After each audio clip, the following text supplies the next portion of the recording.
We're hearing reaction from those for and against President Trump's executive order restricting gender-affirming care to those under the age of 19 years old. 8 News reporter Victoria Lucas joining us live in the Digital Center with what folks here in our area have to say about this. Victoria, good evening.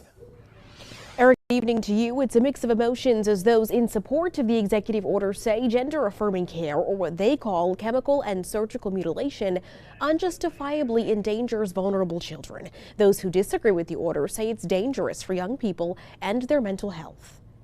It's outrageous and ridiculous and really quite disgusting the way they talk in these executive orders. This order to end life-saving care will at the very least break our kids.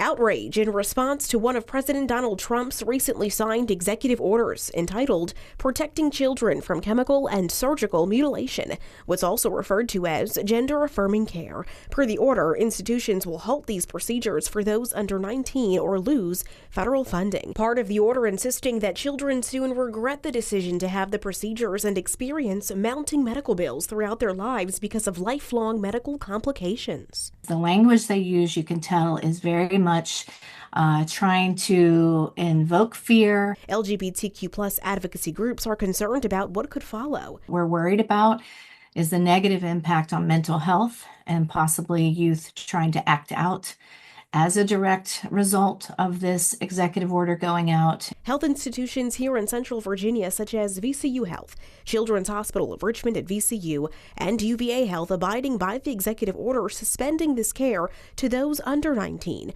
Attorney General Jason Miyares sent this memo out to VCU and UVA Thursday, urging them to do just that, saying in part, quote, hospitals and institutions that continue to mutilate children place themselves at significant legal risk and face substantial financial exposure.